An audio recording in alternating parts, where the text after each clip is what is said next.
Stepping into the kitchen, you will see that we have appliances now. Refrigerator, oven, and a dishwasher. So in this video, we'll get them all hooked up. And at the end of the video, I'll discuss pricing, why I selected these, where I purchased them, and how I got them here to the house. Let's get started.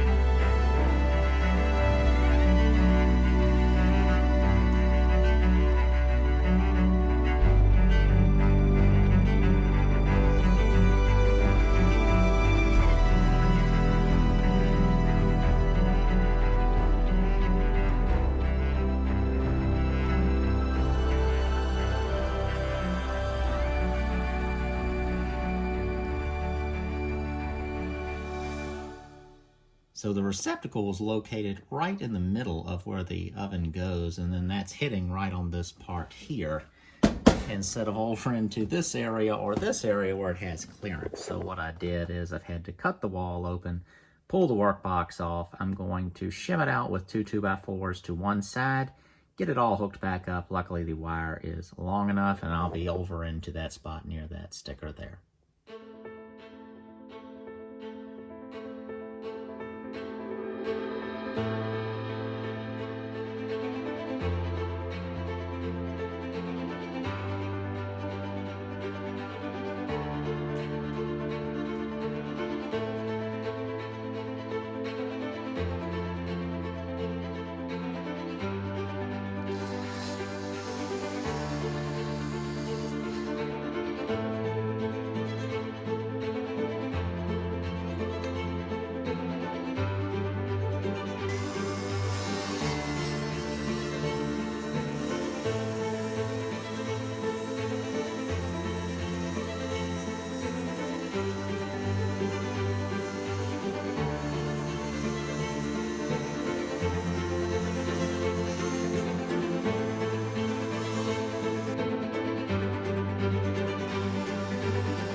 Let's go ahead and wrap this appliance video up. So the dishwasher, that was $300 on sale. Usually one like this will always be on sale.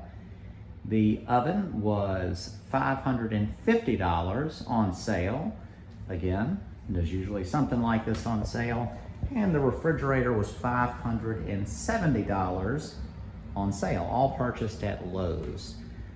There's always going to be incidentals, such as the cord for the oven if you need one. The dishwasher will have hookups as well, so water line and whatever type of electrical you may have to do to complete that. Refrigerator, just whatever you fill it up with. So that is it for the costs. There's no additional costs. There was the additional time of having to make the correction for the oven. I forgot to add something to that. I mentioned that I would talk about how I got the items to the house and why I picked those particular appliances. Well, the biggest reason I picked those appliances is because they're basic models that can easily be replaced if something happened in between. They're also just the most affordable of all the new high price of everything now. So whereas some people might hear $300, $550, $570, or whatever the price of those appliances were and think, oh, well, that's cheap. Well, you're not comparing this to your Bosch dishwasher that's several $1,000s. That's not what's going to go in a house like this. That's not in a lot of really nice rentals. I personally feel like a lot of that stuff ends up being a problem. When I look at new cars today, I think about, like, what are they going to be like when they're used cars? Like, there's just so much stuff that can go wrong. And that's the way I feel about these appliances. They're the circuit board, the computer aspect of how a lot of these things have basically iPad screens now. I mean, I can't believe what has happened to appliances. And the lifespan on appliances is very short. It's depressingly short versus my dad's got the refrigerator and that we had when I was a little kid that was old at the time. It's like a 1940s or 50s refrigerator. It's one of those ones the kids can get locked into. That thing still works. It has never been serviced. It is just sitting in his basement. You can go down there, plug it in, and it just works. I don't know if I have any appliance that I bought more than, say, 5, 6, 7 years ago that's still functioning. They are all will break. And they're still in, like, great looking condition, but just something happens. And when you're in a rental situation, there's the whole thing about, like, where they got warranties and stuff, none of that matters because you can't wait for all that to take place. You have to drag it out. You have to bring a new one in, and it usually has to be done within a day or two. So that's why I just picked the basic stuff. As far as how I got it to the house, I had it delivered. I probably will not have things delivered again. It was through Lowe's. They hire the service out. I assumed it would be Lowe's employees, which would be much more, I don't know, much more normal to me just to have two guys in a red vest show up, and probably guys that I see when I go in the store. But instead, these were people I didn't know who they were. The scheduling of it was really hard. They say they'll call you the night before, but then they call you in the morning at 7-something in the morning, say they'll be there 10 minutes, and you're like, well, I'm not going to be there. So, and it gets canceled, and then I spent the night there, and then they did the same thing the next day, but then they give you that huge window of when they could show up. So the whole thing of having it delivered was too inconvenient, and even at that, the actual experience of dealing with these particular delivery guys was just super unprofessional. I won't get into it. I already filmed this before, and I said a bunch of stuff that I want to post, but I won't say it. It was just very unpleasant, and I'm just a guy having it delivered to an empty rental house. Like, if I was some man that was at work and I had set up delivery and this particular situation happened at my nice house and my wife was there with, your little kids, like, it's just not professional. I'd say some of it is on Lowe's for not doing it themselves. Some of it is on the company that they're hiring, and then some of it is on these two particular guys. And it would be really easy for somebody to just say, well, it's just some delivery guys, come on, man. But, be professional deliverymen. Do the appropriate level of job for whatever job you have is. If you're operating within the public sphere, do it appropriately. Stigma is gone. It's like everyone's like every man for themselves is the way it seems like everyone's conducting themselves. Just how people are presenting themselves, and then I think how people interact with each other. I think the biggest one is the phone. is so many times when I go to Lowe's, for example, and I'll have, $1,000 worth of materials. You're in there all the time. You're familiar with these people. And as you're coming up to the cash register, the person's just playing on their phone, totally sucked into their phones. And then they know you're coming. They can see your feet at this point. And you see their eyes just as slowly, they keep their eyes on the phone as their head comes up.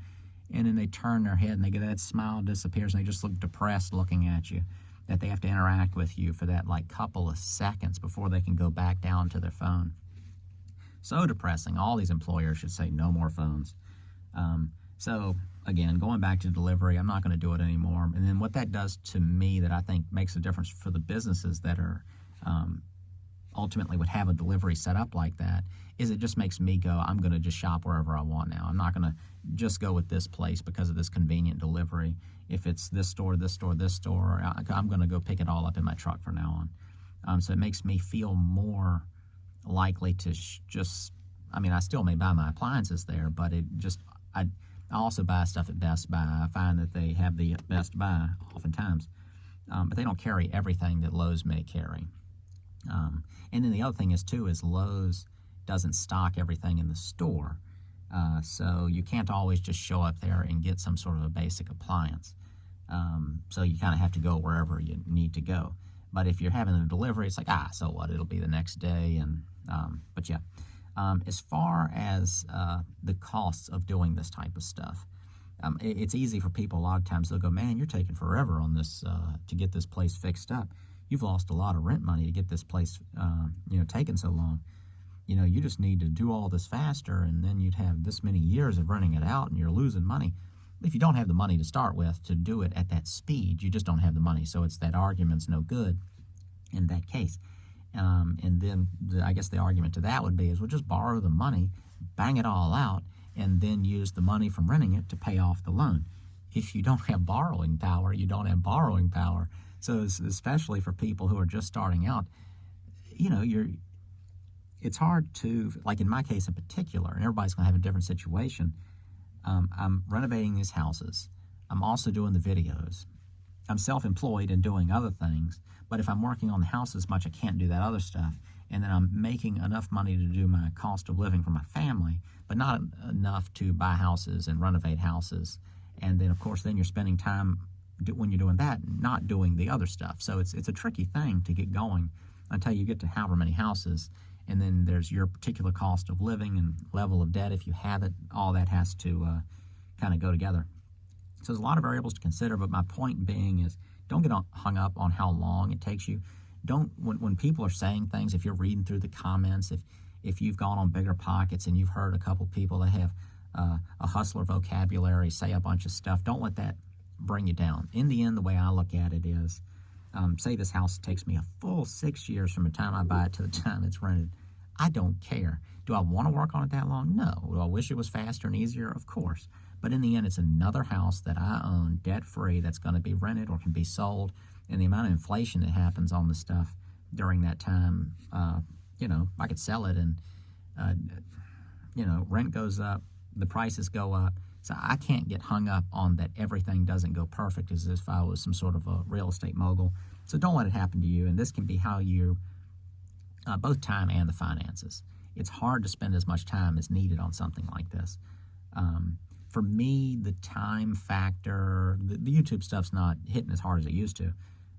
But when my YouTube stuff was built up, the views were much higher. I had zero concern of how long this took. I was just working on it and making my videos, and the videos would make an income. So it was a different math going on. But even with normal math, if you're a guy with a family and a job, and you've got all the normal costs down to Netflix and Amazon Prime and insurance on your cat, you're going to have a lot of money that you have to allocate toward just your cost of living. Not to mention your car payments or mortgage payments. So buying a house and renovating it, that's a tricky thing to do. But if you can swing it, calm down after that. Just do it as you can, the best you can.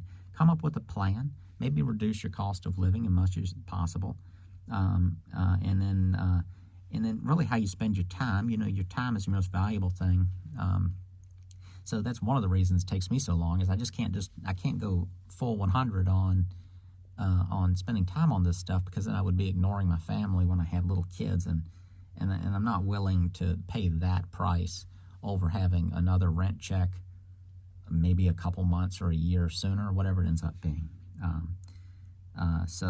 You know, manage your expectations, have realistic expectations of what it is you're capable of, but still move forward, because in the end, the guy who's criticizing that is still sitting on the same sofa, whereas you're going to have another place that's rented. And you're setting an example of your endurance to stick to a project. You're learning a lot along the way.